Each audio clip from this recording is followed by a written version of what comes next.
اعوذ باللہ من الشیطان الرجیم بسم اللہ الرحمن الرحیم قال اللہ تبارک و تعالی فی القرآن المجید والفرقان الحمید۔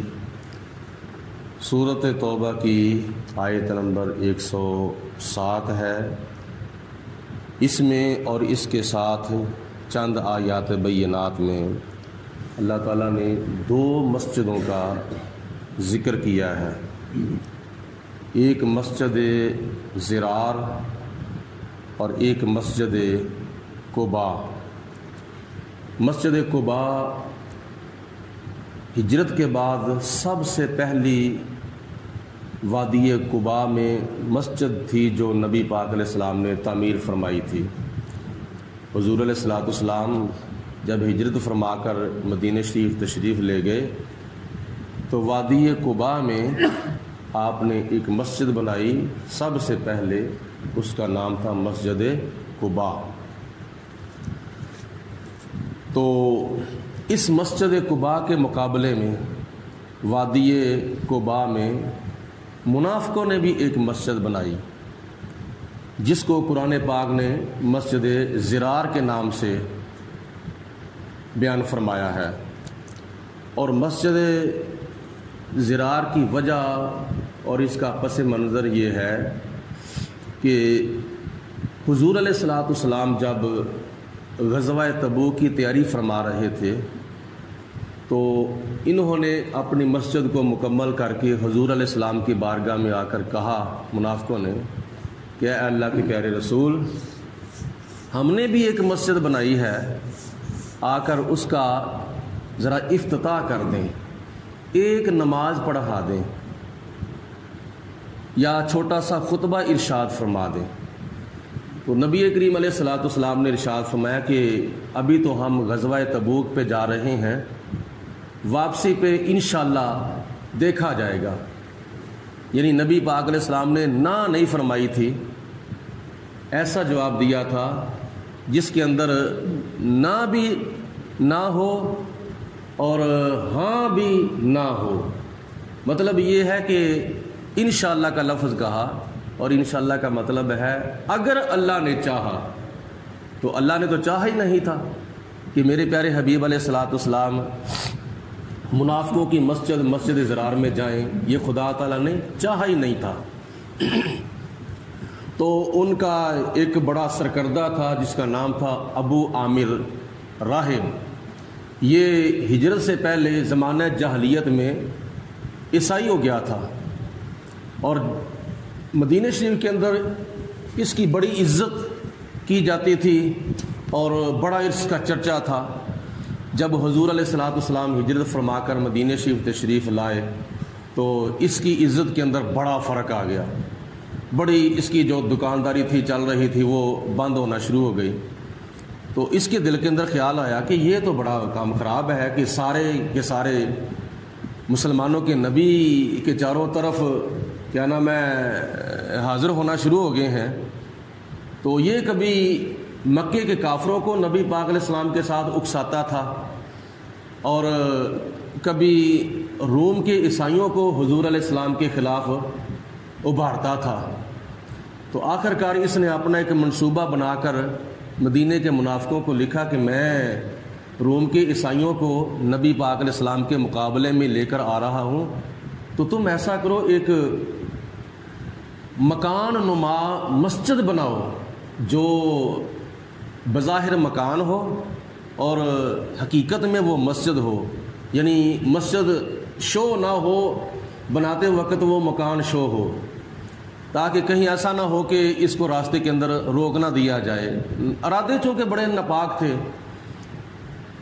تو ادھر سے مکے کے کافروں کو اس نے نبی پاک علیہ السلام کے ساتھ نبی پاک علیہ السلام کے خلاف ابھارنا شروع کر دیا، جس کا کیا نام ہے سبب جنگ احد بھی بنی تھی۔ اور جنگ احد کے اندر جب صحابہ کرام کی صفیں لگیں اور یہ کافروں کی طرف سے کیا نام ہے مقابلے کے لیے آیا تھا، تو اس کے دل کے اندر خیال تھا کہ کافی عرصہ گزر گیا ہے، جو مدینے کے منافق ہیں بڑی میری عزت کرتے تھے اور بڑی میری سپورٹ کرتے تھے، تو اب میں جاتا ہوں جو میرے چیلے چمچے کڑسے ہوں گے وہ تو خود بخود میری طرف آ جائیں گے۔ تو صحابہ کرام کی صفوں کے سامنے اس نے چکر لگانے شروع کر دیے، اور جو اس کے پہلے چمچے تھے اب چونکہ وہ نبی پاک علیہ السلام کے غلام ہو گئے تھے، تو اس نے ان کی طرف دیکھا اور ان کو اپنی طرف مائل کرنا شروع کیا۔ لیکن نبی کریم علیہ الصلوۃ والسلام کے غلاموں نے جب دیکھا یہ تو ابو عامر راہب جو عیسائی تھا یہ تو وہ ہے، تو صحابہ کرام نے آگے سے جواب دیا کہ اب وہ وقت نہیں رہا، اب تو ہم زلف مصطفیٰ کے قیدی بن چکے ہیں، ہم نبی پاک علیہ السلام کے غلام ہو چکے ہیں، اب تو ہم تیری طرف دیکھتے بھی نہیں ہیں۔ تو بڑا اس کے دل کے اندر نا یہ کیا نام ہے خیال آیا کہ یہ ہوا کیا ہے۔ آخرکار مدینے کے منافقوں کو اس نے لکھا کہ ایسا کرو، تم ایک مسجد نما ایک مکان نما مسجد بناؤ جس کے اندر ہم بیٹھ کر مسلمانوں کے خلاف منصوبے بنائیں اور نبی پاک علیہ السلام کی شان کو گھٹانے کی کوشش کریں اور لوگوں کو اسلام سے کیا نام ہے دور کرنے کی کوشش کریں۔ تو یہ ان کا ارادہ تھا، اس وجہ سے مسجد زرار بنی۔ تو اس وقت نبی پاک علیہ الصلوۃ والسلام غزوہ تبوک کے لیے جانے کی تیاری فرما رہے تھے، تو مسجد بنا کر انہوں نے کہا کہ آپ ہماری مسجد میں تشریف لائیں، وہاں 2-4 کلمے ارشاد فرمائیں، ایک نماز پڑھا دیں، ہمیں بڑی تانگ ہے، ہم بڑا شوق رکھتے ہیں کہ آپ ہماری مسجد کا افتتاح کریں۔ تو آپ نے فرمایا کہ تم نے مسجد بنائی کیوں ہے؟ وادی قباء کے اندر ایک مسجد قباء بنی تھی، تو تمہیں ضرورت کیا پیش آئی تھی مسجد بنانے کی؟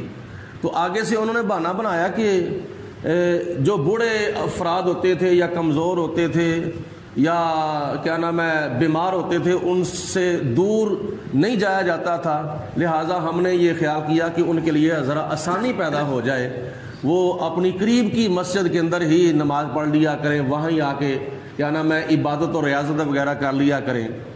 تو یہ وادی قباء کے اندر جو مسجد قباء بنی تھی جو وہ ذرا دور تھی اور مسجد نبی اس سے بھی زیادہ دور تھی، تو ہم نے بوڑھوں کی سہولت کے لیے، کمزوروں کی سہولت کے لیے ہم نے یہ مسجد بنائی ہے۔ تو نبی پاک علیہ السلام نے فرمایا کہ واپسی پہ دیکھا جائے گا انشاءاللہ۔ تو ابھی نبی پاک علیہ الصلوۃ والسلام غزوہ تبوک سے واپس تشریف لا رہے تھے، تقریباً 1 دن کی مسافت باقی رہ چکی تھی مدینہ شریف کے اندر آنے تک۔ تو اسی وقت راستے میں یہ پہنچ گئے، ان کو پتہ چل گیا کہ حضور علیہ الصلوۃ والسلام اور صحابہ کرام آ رہے ہیں غزوہ تبوک سے، تو ہماری یہ خواہش ہے کہ سب سے پہلے ہماری مسجد میں حضور تشریف لائیں۔ یہ سب ان کا ایک ناپاک منصوبہ تھا۔ تو اسی وقت راستے میں ہی انہوں نے جا کے کہہ دیا، تو اللہ پاک کی ذات بابرکات نے اس وقت یہ آیتیں نازل فرمائی تھیں، چند آیات اس وقت یہ نازل فرمائیں۔ اللہ پاک نے فرمایا وَالَّذِينَ اتَّخَذُوا مَسْجِدًا، وہ لوگ منافق قسم کے جنہوں نے بنائی تھی ایک مسجد درارن، نقصان پہنچانے کے لیے، وَكُفْرًا، اور کفر کو پھیلانے کے لیے، وَتَفْرِيقًا بَيْنَ الْمُؤْمِنِينَ، اور مسلمانوں کے درمیان پھوٹ ڈلوانے کے لیے، وَإِرْصَادًا لِمَنْ، اور اس کی پناہ گاہ کے لیے، حارب اللہ، جس نے اللہ تعالیٰ کے ساتھ بھی جنگ کی تھی، وَرَسُولَهُ، اور اس کے رسول کے ساتھ بھی جنگ کی تھی، من قبل، اس سے پہلے، یعنی جو اللہ رسول کی مخالفت کرتا رہا۔ یہ 3-4 اس آیت مبارکہ میں ان کے ناپاک عزائم اللہ تعالیٰ نے بیان فرمائے ہیں کہ انہوں نے کیوں مسجد بنائی تھی۔ انہوں نے تو بظاہر کہا تھا نا کہ ہم نے تو بوڑھوں کی سہولت کے لیے یہ کام کیا ہے، کمزوروں کی سہولت کے لیے یہ کام کیا ہے۔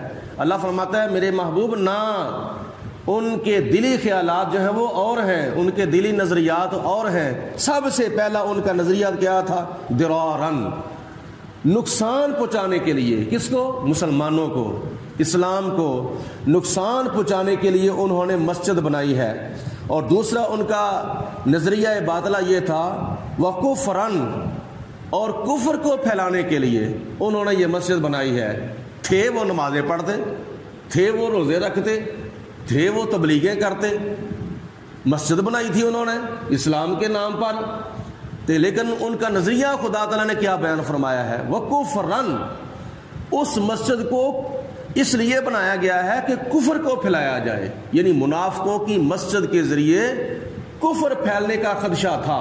یہ اللہ تعالیٰ بیان فرما رہا ہے، کیونکہ خدا نے فرمایا نا جو میں جانتا ہوں وہ تم نہیں جانتے، تم ان کے بظاہر کو جانتے ہو، میں ان کے باطن کو جانتا ہوں، ان کے دلی خیالات کیا ہیں۔ دوسرا ان کا نظریہ یہ تھا وَكُفْرًا، کفر کو پھیلانے کے لیے، اور تیسرا ان کا نظریہ یہ تھا وَتَفْرِيقًا بَيْنَ الْمُؤْمِنِينَ، اس لیے ان کا یہ نظریہ تھا کہ مسلمانوں کے اندر پھوٹ ڈلوائی جائے، تفرقہ بازی ہو، مسلمان پارا پارا ہوں، مسلمان ایک دوسرے سے دور ہو جائیں، یعنی تفرقہ بازی کے لیے انہوں نے مسجد بنائی مسلمانوں کے درمیان۔ تین نظریات ہو گئے۔ چوتھا نظریہ ان کا یہ تھا وَإِرْصَادًا لِمَنْ حَارَبَ اللَّهُ وَرَسُولَهُ مِنْ قَبْلُ، اور اس کے لیے پناہ گاہ بنائی جو اللہ اور اللہ کے رسول کے ساتھ مخالفت کرتا تھا اس سے پہلے، اور وہ کون تھا؟ وہ ابو عامر راہب جو عیسائی تھا، اس کے کہنے پہ ان منافقوں نے مسجد بنائی تھی۔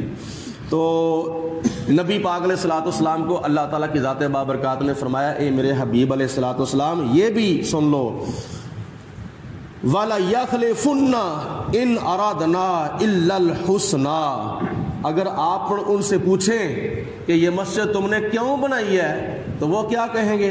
وہ قسمیں کھا کھا کر، حلف دے دے کر، قسمیں اٹھا اٹھا کر کہیں گے ہمارا تو کوئی اور ارادہ نہیں تھا، اگر تھا تو الا الحسنى، ہمارا تو ارادہ تھا بھلائی، تبلیغ، دین کا جو کام کرنے کے لیے مسجد بنائی تھی، ہمارا یہ ارادہ تھا، الا الحسنى، ہمارا ارادہ بھلائی تھا، اچھائی تھا، یہ قسمیں کھا کھا کے کہیں گے، لیکن ان کے دل کے نظریات جو ہیں وہ بڑے خطرناک ہیں اور بہت ہی ان کے برے ارادے ہیں۔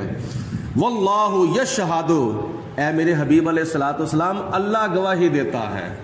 آج خدا نہ خواستہ کوئی معاملہ بن جائے تو ایک معتبر بندے کی گواہی جو ہے وہ مل جائے تو معاملہ ختم ہو جاتا ہے، لوگوں کو پتہ چل جاتا ہے جھوٹا کون ہے سچا کون ہے۔ اللہ پاک نے فرمایا ان کے معاملے کی گواہی میں دیتا ہوں، واللہ یشہد، اللہ تعالیٰ گواہی دیتا ہے۔ کیا گواہی دیتا ہے؟ انہم لکاذبون، منافق جو بھی کہہ رہے ہیں یہ جھوٹ کہہ رہے ہیں، کذب بیانی کر رہے ہیں، سچ نہیں کہہ رہے۔ یہ جو کہہ رہے ہیں نا کہ ہم نے بوڑھوں کے لیے مسجد بنائی ہے، میرے محبوب یہ منافق جھوٹ بول رہے ہیں۔ کمزوروں کے لیے مسجد بنائی ہے، فرمایا یہ جھوٹ بول رہے ہیں۔ یہ کہہ رہے ہیں کہ ہم نے اچھائی کے لیے، تبلیغ کے لیے، دین کا کام کرنے کے لیے مسجد بنائی ہے، اللہ فرماتا ہے میرے محبوب انہم لکاذبون، یہ جھوٹ بول رہے ہیں، زبان سے کچھ کہہ رہے ہیں، ان کے دل کے اندر کچھ اور ہے۔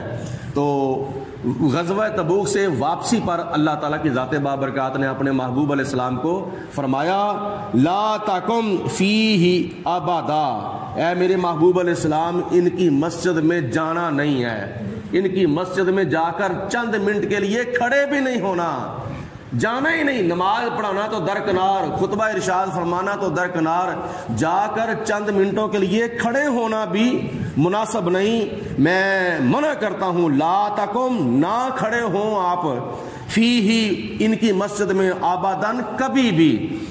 اس لیے ان کا نظریہ بڑا غلط ہے۔ ہاں جو آپ کی مسجد پہلی تھی، بعض مفسرین نے اگلی مسجد سے مراد مسجد قباء بھی لی ہے اور بعض نے مسجد نبوی بھی لی ہے۔